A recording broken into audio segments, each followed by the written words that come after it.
Welcome back, everybody, to week 2 of the 60-day novel challenge. Now, last week we established very strong foundations for what is going to be your awesome story. And this week we're going to expand on that, specifically by figuring out who's living in this world we're going to make.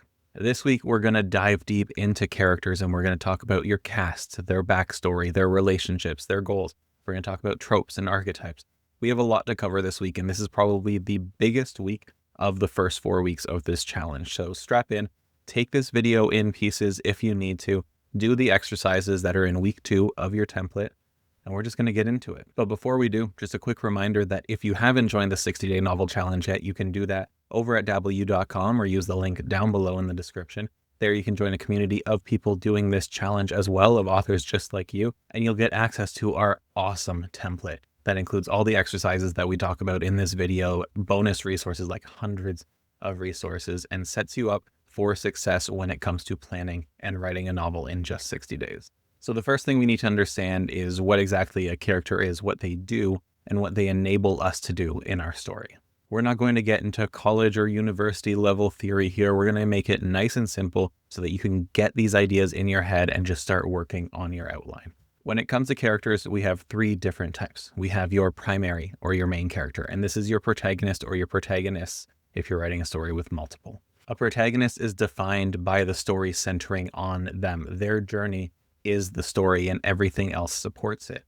Their external conflict, the things getting in the way of their goals, is the external conflict of the story, and everything is hindered by their internal conflict. A story is defined as being centered around the protagonist. It is their external and internal conflicts that drive the story.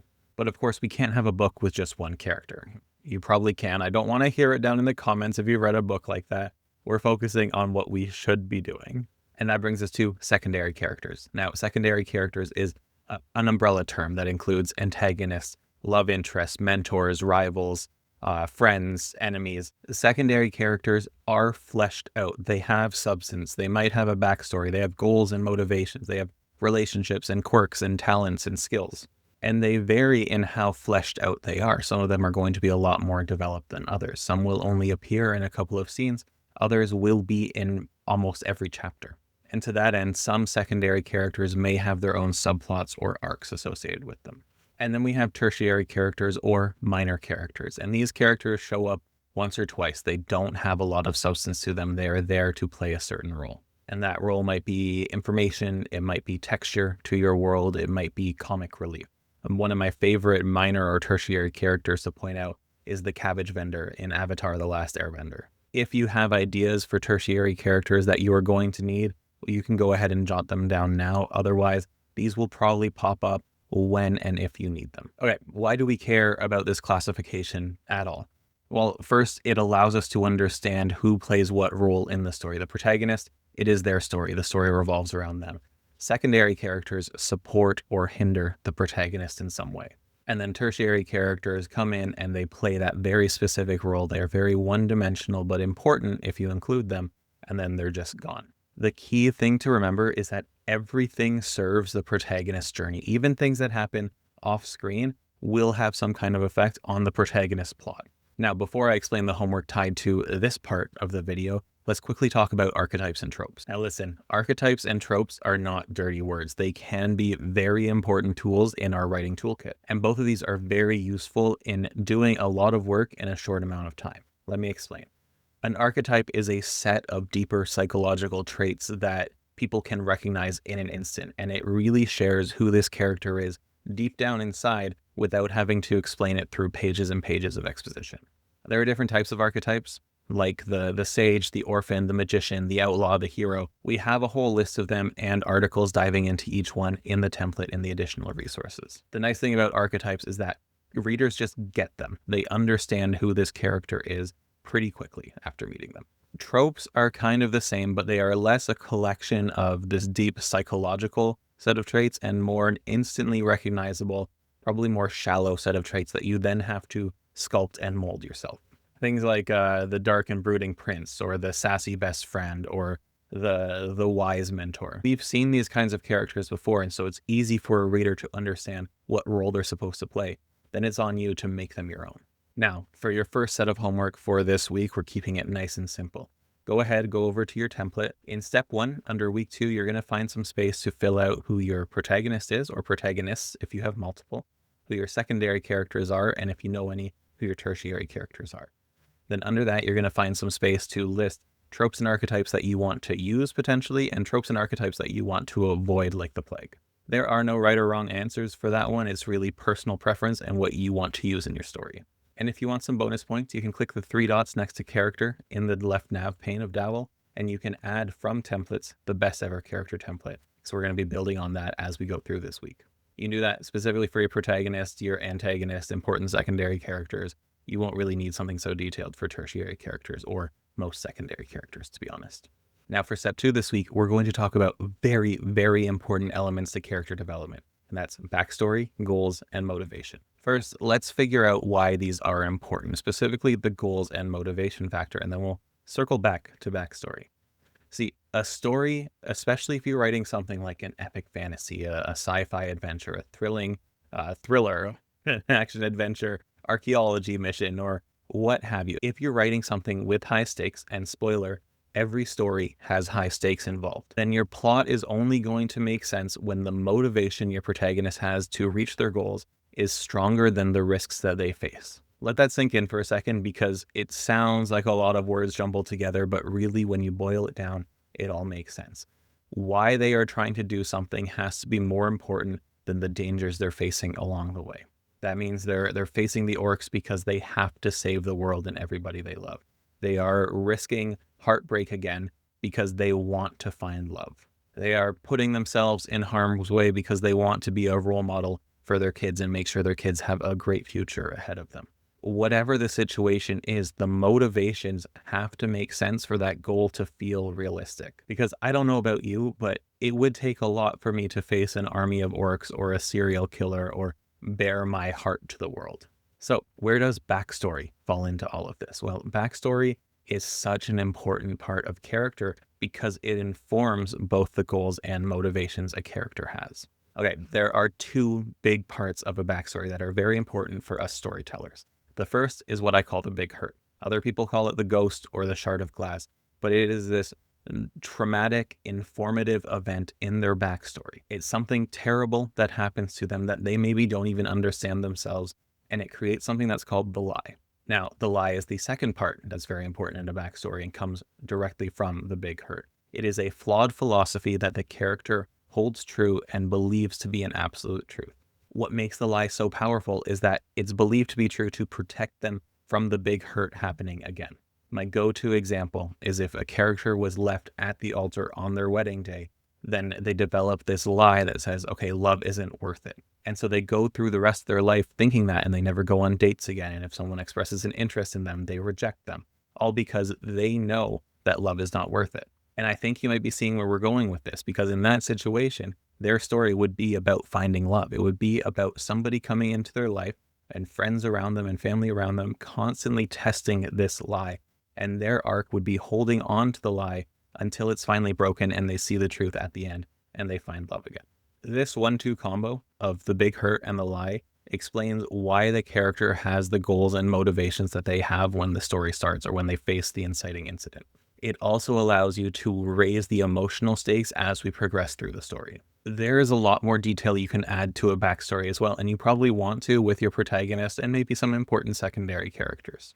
That includes things like social and cultural influences, socioeconomic status, relationships, both past and current, education, where they fall in a caste system or a social hierarchy, if that's relevant to your story, and things like where they were born, where they lived, where they currently live, and what their upbringing in general was like. Now, you don't need to include all of this in a backstory, right? We are only including the stuff that is going to be relevant to the story that we're telling, and that will give us the opportunity to present obstacles for our protagonist to overcome. Or if you're outlining the backstory for another character, obstacles for them to overcome. And once you start figuring this out, you can then cross-check it with the work that we did last week, specifically for the protagonist. If you build up this backstory, does it make sense for them to have the internal and external conflicts that you were thinking of last week? More importantly, does their goal make sense? Because here's the big secret. The big hurt and the lie are the things that are informing the internal conflict of the character. The external conflict comes from that external threat. They can't control that. but their internal conflict is born from this stuff that happened before the story. All right, now for the homework for this. And there's a lot of information to digest from this section, so take your time with it and explore the exercises that we have. In step 2 of week 2, you're going to find the character backstory template. I want you to at least fill this out for your protagonist and potentially for secondary characters if you think it's going to be important. And guess what? You can add this information right to the character profile that you started making in the last step. On the 3 dots next to a character, you're going to click Add from Template and then choose Character Backstory Template. That will automatically add the pre-populated note to your character profile nested underneath them, so you keep everything nice and organized. Then go through the exercises. Again, at least for your protagonist, potentially more if you're feeling up to it. You're going to go through basic backstory information for them, relationships that were formative for them, and most importantly, the big hurt and the lie. There's also a quick section where you can talk about their primary goal, their needs, and their short and long-term goals, which the latter may differ from the primary goal of the story. Take some time to really think about this. There's no way for me to walk you through this step because this character and this story are yours. But again, once you do this for your protagonist, I want you to cross-check with what we thought of last week to make sure that the internal and external conflicts you thought of make the most sense still. All right, once you've done that, let's talk about character arcs. Now, I think we've all heard character arcs before, but what really is a character arc? Well, it's the journey that your character goes on the inside based on external forces affecting them. This is why we focused on both internal and external conflict last week when we started our brainstorming. Because in addition to the plot happening in your story, you have to have a character arc going on as well, at least for your protagonist. Again, some secondary characters might have their own arcs as well. Now, there are 4 big buckets of character archetypes. There's the positive character arc, in which the character eventually rejects the lie that they've been holding on to for most, if not all of their life, and finally embraces the truth, which is generally the opposite of that lie. There's a negative character arc where a character embraces the lie, and that either corrupts them or leads to more power. There are transformational arcs where a character's lie or morals are not really affected, but they themselves change their role throughout the story. Easiest way to think about this one, Katniss in the Hunger Games. She doesn't change a lot on the inside, but goes from a hunter in a district to a rebellion leader. And then there's a flat character arc in which the character doesn't change at all, but the world around them changes as a result of their actions. This is common in serialized mysteries, actions, urban fantasies, those kinds of stories. Now, in the 60-day novel challenge template, you're going to find the 9 beats of a character arc with some explanation associated with them, and of course, a link to an article diving deeper into it. I'm not going to spend this time going into all of that detail, but I will quickly cover the 9 beats of a character arc. And as we're going through, start to think about how, specifically for your protagonist, this kind of maps with something like the 3-act structure. So at first, everything is normal for them, and then something happens that interrupts that normal. The character responds to this interruption by going towards the future, going towards the unknown, but still clinging to the stuff that they know, to the familiar, to the lie that keeps them safe. Then as authors, we are cruel and we just throw a bunch of crazy new stuff at them and test them over and over again.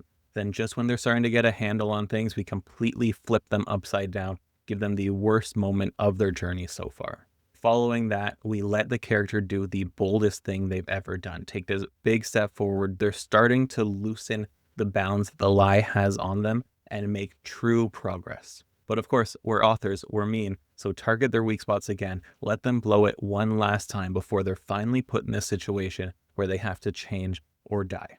They have to do a really scary, difficult thing. They have to reject the lie and embrace the truth based on what they've discovered and found along their journey, unless it's a negative arc, but those are very specific. This is, as we discussed last week, where the internal and external conflict combine in the climax and have to be resolved at the same time. And then after that, for a complete arc, you're going to show us their new normal now that they've rejected the lie. Now, your character's arc is going to be discovered as we do more planning and as we do writing next month.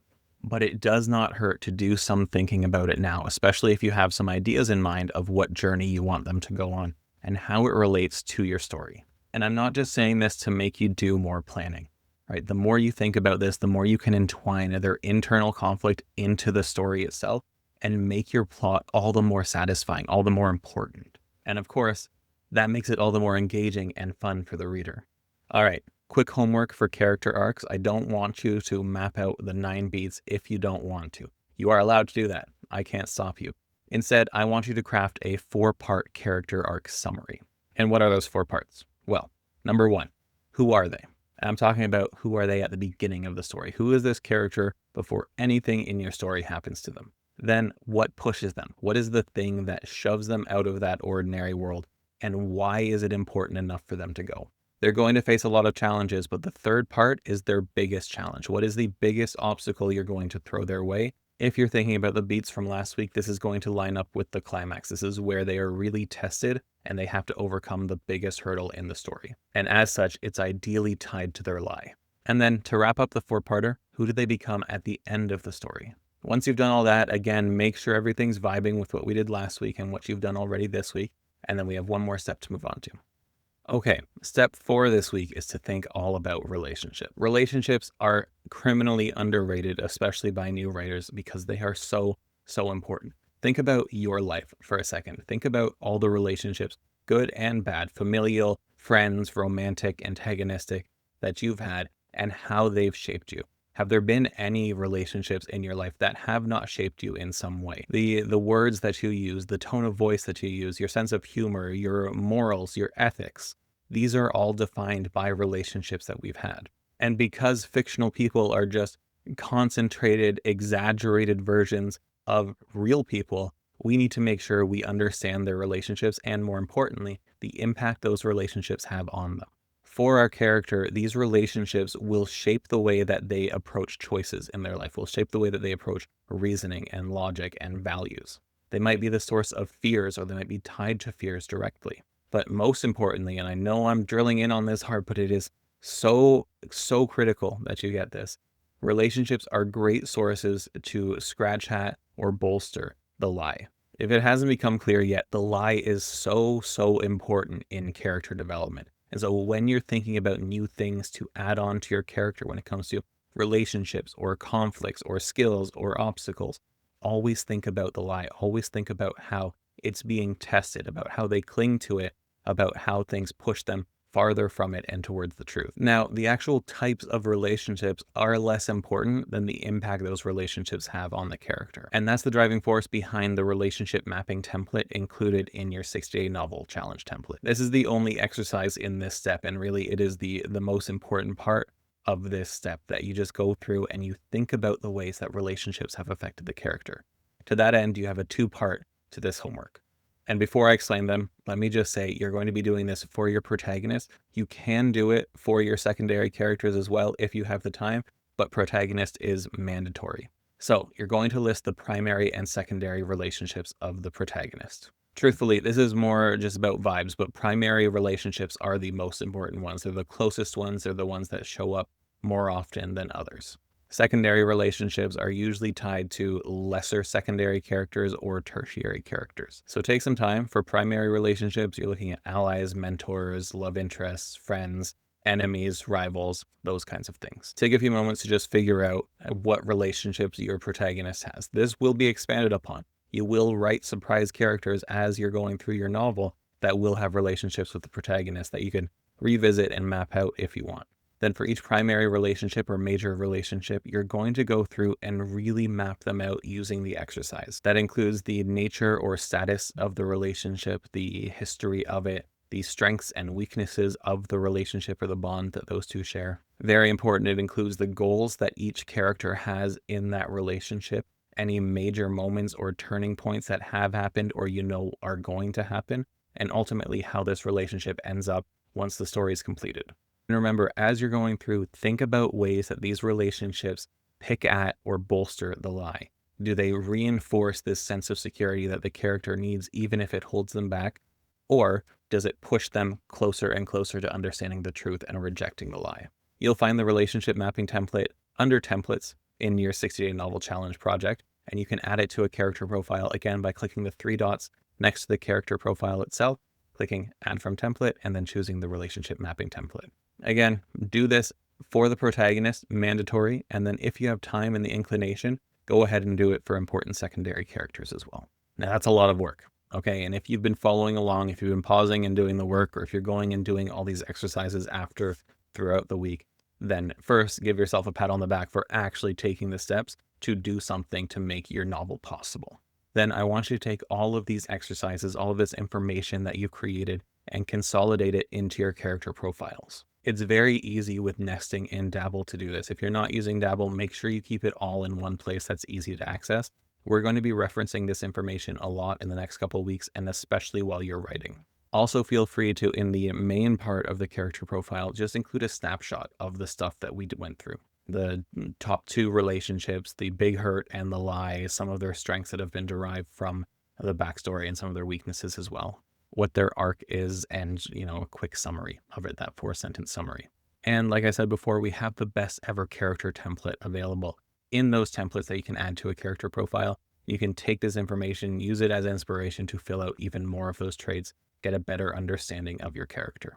And a reminder, we want to do all of the steps this week for our protagonist. That is the most important part. But if you have time and energy, the more characters that you can do, the better understanding you're going to have of your story. You're going to unlock those aha moments where you can add extra subplots, or where you can tie conflicts together, where you can make things as important or as meaningful as possible. Make sure it's all consolidated into the character profiles so it's all one click away when you're writing. And if you want to dive deeper into character development to really understand all of the intricacies of characters, including stuff like voice and character traits and strengths and weaknesses, and look deeper into the big hurt and the lie and relationships, we have an excellent course on character development over in Dabble U Academy. And if you're on the trial, or if you're a Dabble Premium member, then you have access to that right now. Or if you want access, you can upgrade to Dabble Premium or buy access to the Academy directly.